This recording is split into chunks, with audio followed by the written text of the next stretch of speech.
I would like to draw our discussion on the hollowing to a place more current and talk about its manifestations in our place and time.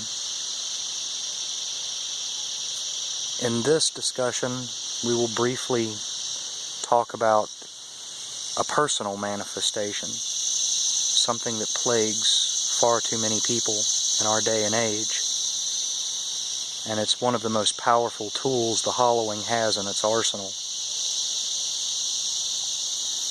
And that's addiction. Addiction is a response to internal emptiness. Whether the root of that emptiness is guilt, shame, anger, sadness. Addiction is something we do to numb our mind so that we're not aware of those feelings. Now, as we discussed in our previous video,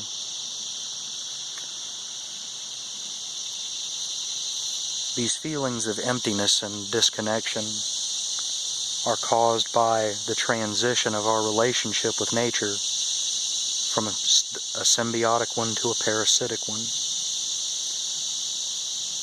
and how we engage in various behaviors and activities to try to fill that void, and addiction is one of those. It just so happens to be one of the most self-destructive. I'm not going to tell you that having a beer is bad, having a scotch is bad, or that even smoking a joint is bad. There are plenty of enjoyable aspects to any of those activities, and there's nothing wrong with enjoying them. But that being said, anytime one of those activities exerts control over you that you can't resist, there's a problem. And you're not using those substances or activities because you enjoy them. You're doing it because it numbs your brain to something you don't want to think, and it numbs your heart to something you don't want to feel. And rather than dealing with those suppressed thoughts and feelings, you just self-medicate so you're not aware of it anymore. That's where those things become problems.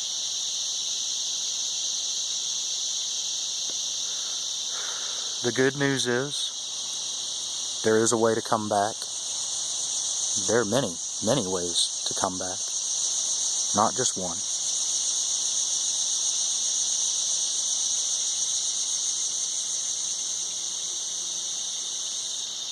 But as always, the answer lies in confronting the inner self. The bad and the good. I have seen many miracles in my personal life of people who went down the path of addiction and came back. It is possible. And it doesn't matter what anyone else around you believes about your capabilities. No matter how damaged you are, if you are still capable of moving and breathing, thriving and surviving, it's not too late. And you are not a lost cause.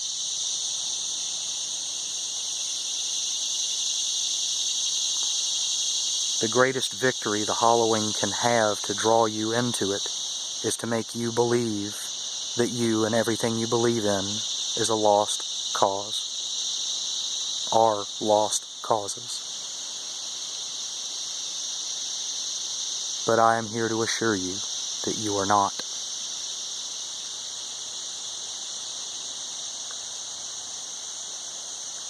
Now is a time for you to take stock and inventory of your life's daily activities. What do you do on a daily basis to numb your mind and heart so that you don't have to think or feel the things you don't want to think or feel?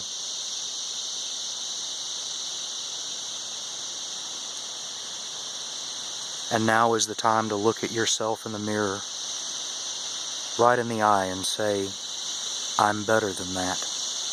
I'm worth more than that. Ponder these thoughts. And as always, may the balance and the order of the universe be with you, bless you, and guide you.